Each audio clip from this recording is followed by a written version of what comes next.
เจ้าจะไปค่อยก็บอกเป็นยังบอกตรงยังกลับมาบ่ต้องสนใจถ้าในใจเจ้า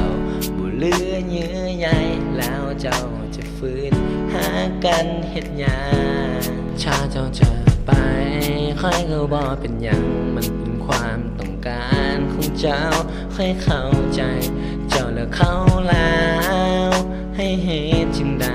บ่อยากฝืนใจและต่อให้หักเจ้าเท่าใด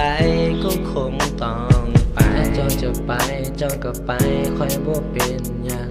บ่ต้องมาห่วงคอยคนนี้หักใจเจ้าต่อไปเส้นไปกับกฎของเจ้า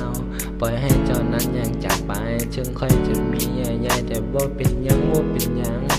เจ้าคิดว่าเฮาบ่เข้ากันแต่เจ้าก็ต้องมาบอกบ่แม่นมาเฮ็ดแบบนี้เพราะค่อยบ่มักคนคิดตัวมันคงบ่มีความหมายแม้ว่าเจ้านั้นจะอยู่ต่อเพราะใจของเจ้าเป็นไปแล้วมันจบแล้วเรื่องของเฮาเจ้าจะไปค่อยก็บ่เป็นหยังบ่ต้องย่างกลับมาบ่ต้องสนใจถ้าในใจเจ้าบ่เหลือเยื่อใยแล้วเจ้าจะฟื้นหากันเฮ็ดหยังถ้าเจ้าจะไปค่อยก็บ่เป็นหยังมันเป็นความต้องการของเจ้าค่อยเข้าใจเจ้าเลือกเขาแล้วให้เหตุจึงใดบ่อยากฝืนใจและต่อให้หากเจ้าเชื่อได้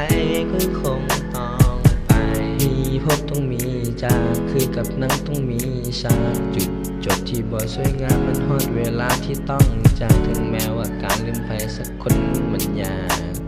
แต่ค่อยจะเฮ็ดมันให้ได้ถ้าเจ้าจะไป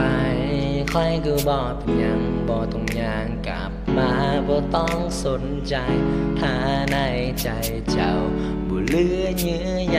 แล้วเจ้าจะฟื้นหากันเฮ็ดหยังถ้าเจ้าจะไปค่อยก็บ่เป็นหยังมันเป็นความต้องการของเจ้าค่อยเข้าใจเจ้าเลือกเขาแล้วให้เหตุจึงใดบ่อยากฝืนใจและต่อให้หักเจ้าเท่าใด